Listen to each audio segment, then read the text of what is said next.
जय हिंद दोस्तों। हम लोग राज व्यवस्था यानी पॉलिटी शुरू करेंगे। ठीक है, मैंने बोला था एसएससी, सीजीएल, एमटीएस और सीएचएसएल और जितना भी आरआरबी है, आरआरबी जितना भी रेलवे का एग्ज़ाम है, ठीक है, कोई स्टेट पुलिस का है, बिहार दरोगा का है, उसमें भी ये पॉलिटी काम आएगा। तो आप सभी देख सकते हैं। ठीक है, मेरे पास कैमरा का थोड़ा सुविधा लो क्वालिटी वाला है तो माफ़ करिएगा। ठीक है, आवाज़ क्लियर सुनाई देगा, थोड़ा फिगर हमको लग रहा है कि नहीं दिखाई देगा सही से। तो देखिए, हम लोग सबसे पहले सिलेबस में जो एसएससी का सिलेबस जो था, रेलवे में भी काम आएगा। ठीक है, हर एक चीज़ में जो भी है, दरोगा है, पुलिस है, सब के लिए भी इम्पोर्टेंट है। ठीक है, तो संविधान का इतिहास और विकास, संविधान का इतिहास और विकास ये टॉपिक है।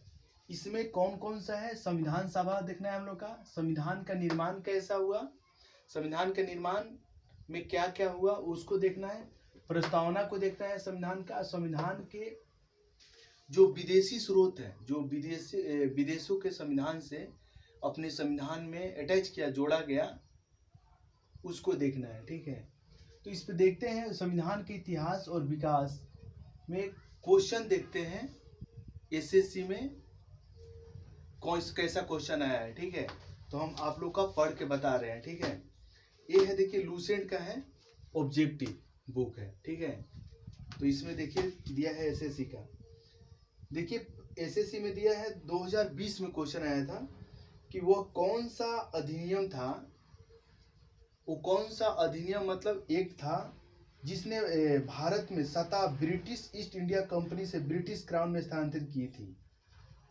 मतलब वो कौन सा अधिनियम एक था जो बोल रहा है कि सत्ता भारत में जो सत्ता ब्रिटिश इंडिया जो ब्रिटिश भारत में जो सत्ता ब्रिटिश इंडिया कंपनी के हाथ में था, उसके हाथ से, मतलब उसके हाथ से ब्रिटिश क्राउन में स्थानांतरित कर दी गई, मतलब ब्रिटिश सरकार के अंडर में चला गया। कब, किस एक्ट के द्वारा?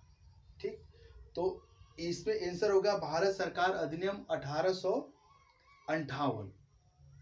1858 में जो एक एक्ट आया था, उसके थ्रू क्या ईस्ट इंडिया कंपनी के हाथ से ब्रिटिश क्राउन मतलब ब्रिटिश सरकार के हाथों में चला गया भारत का सत्ता। ठीक है, तो एक क्वेश्चन आया था 2020 में। और देखते हैं, और एक आया था, दूसरा का क्वेश्चन आया था। दूसरा क्वेश्चन क्या था कि भारत का संविधान, दूसरा क्वेश्चन, भारत का संविधान लागू होने तक, भारत के जब संविधान लागू नहीं हुआ था तब तक, भारत का संविधान लागू होने तक, स्वतंत्रता के बाद, लागू होने तक स्वतंत्रता के बाद इसका शासन, पश्चात स्वतंत्रता के बाद इसका शासन किसके अंतर्गत चलाया गया? मतलब स्वतंत्रता के बाद अभी संविधान तो लागू हुआ नहीं था, लेकिन उसको देश को चलाया कि किस, मतलब किससे चलाया गया देश को स्वतंत्रता के बाद, कि इसका शासन किसके अंतर्गत चलाया गया? तो 1935 का जो भारत शासन अधिनियम था, उसमें भारत शासन अधिनियम के अनुसार चलाया गया था। ठीक है, जो 1935 का भारत शासन अधिनियम है, उसमें जितना भी संविधान का मूल मंत्र जो भी दिया गया था, उसके मतलब स्वतंत्रता के बाद उसके 1935 के शासन के द्वारा चलाया गया। 1935 के शासन में जितना दिया गया है, उससे मतलब उससे 80% लगभग संविधान, मेरा जो भारत के संविधान है उसमें से इसमें रखा गया है। ठीक है, तो उसके थ्रू चलाया गया था 1935 का अधिनियम के द्वारा। ठीक है, दूसरा क्वेश्चन था। ठीक, और देखिए तीसरा क्वेश्चन क्या दिया है कि संघीय प्रणाली का, तीसरा क्वेश्चन दिया है संघीय प्रणाली का, संघीय प्रणाली का प्रयास भारत सरकार अधिनियम द्वारा किया गया था। मतलब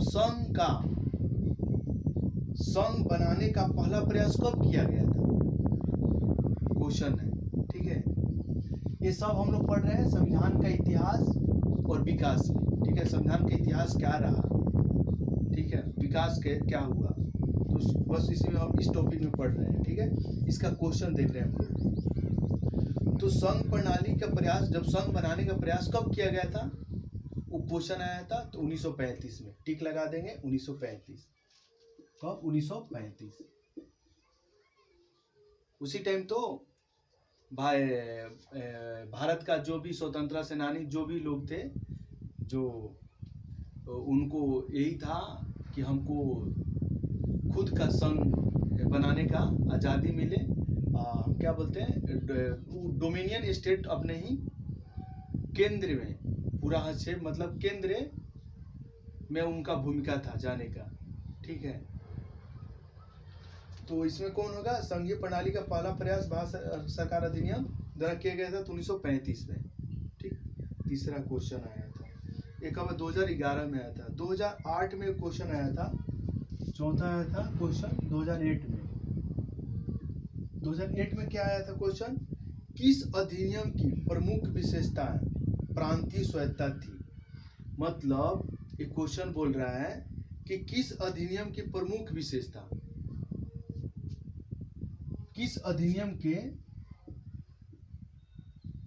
किस एक अधिनियम, किस एक के अधिनियम की प्रमुख विशेषता प्रांतीय स्वायत्तता थी। क्या? प्रांतीय स्वायत्तता। मतलब प्रांतीय स्वायत्तता का मतलब क्या? मतलब राज्य में उनको भूमिका चाहिए था। किनको? भारतवासियों को। तो वो कब किया था? 1935 में ही। विशेष प्रांतीय स्वायत्तता थी, विशेष एक प्रांतीय स्वायत्तता थी। कब? 1935 में थी। ये क्वेश्चन आया था 2008 में। ठीक है, एक क्वेश्चन आया है 2017 में। अच्छा क्वेश्चन आया 2017 में, क्वेश्चन आया है, क्या बोल रहा है 2017 का? बोला किस भारत सरकार अधिनियम के तहत, क्या, किस भारत सरकार अधिनियम तक पहली बार विधायिका में कुछ निर्वाचित प्रतिनिधित्व की मंजूरी दी गई थी? मतलब किस एक्ट के तहत पहली बार विधायिका में कुछ निर्वाचित प्रतिनिधित्व की मंजूरी दी गई?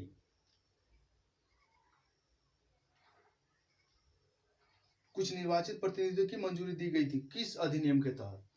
तो जो मार्ले-मेंटो सुधार जो 1909 में एक्ट आया था, उसके थ्रू कुछ निर्वाचित प्रतिनिधित्व की मंजूरी दी गई थी। कब? भारत सरकार अधिनियम 1909 के द्वारा। ठीक, एक क्वेश्चन, छठा क्वेश्चन आया था 2000, कब आया था? 2019 में। 2019 में क्वेश्चन आया था, किस अधिनियम को मॉन्टेगू-चेम्सफोर्ड सुधार के नाम से जाना जाता है? मतलब किस एक्ट को मॉन्टेगू-चेम्सफोर्ड सुधार के नाम से जाना जाता है? ठीक है, तो किसको नाम जाना जाता है? भारत शासन अधिनियम 1919 को। किस एक्ट को मॉन्टेगू-चेम्सफोर्ड सुधार बोला जाता है? तो एक्ट आया था 1919 के, उसी को बोलते हैं मॉन्टेगू-चेम्सफोर्ड सुधार के नाम से जाना जाता है। ठीक है, तो इतना क्वेश्चन आया था किसमें? भारत का संविधान का इतिहास और विकास में ये क्वेश्चन इतना था। मतलब इस तरह का क्वेश्चन आता है। ठीक है, तो हम लोग बारी बारी से टॉपिक पढ़ेंगे और उसका क्वेश्चन देखेंगे। पहले क्वेश्चन देखेंगे टॉपिक पढ़ने से पहले। ठीक है, तो हम लोग का आइडिया लगेगा कि भैया किस तरह का क्वेश्चन आ रहा है एग्जाम में। उसी को पॉइंट व्यू से हम लोग पकड़कर पढ़ेंगे। ठीक है, सिलेबस से इधर उधर नहीं जाएंगे। ठीक है, गलत डायरेक्शन में नहीं पढ़ेंगे, नहीं तो एग्जाम से बाहर, ठीक है, रिजल्ट से बाहर हो जाइएगा। इसलिए जो आ रहा है हमको वही पढ़ना है, फालतू चीज नहीं। जितना एग्जाम के पॉइंट व्यू से हम लोग का पढ़ना है, जो एग्जाम में पूछ रहा है। तो पहले क्वेश्चन देखेंगे, उसके बाद टॉपिक हम लोग एक्सप्लेन करेंगे सही से। ठीक है, फिर संविधान सभा, संविधान के निर्माण, प्रस्तावना, संविधान के विदेशी स्रोत, सबको बारी बारी से क्वेश्चन और थ्योरी दोनों देखेंगे। तो आज के लिए इतना ही दोस्तों, क्योंकि ज़्यादा लंबा हो जाएगा वीडियो। Thank you.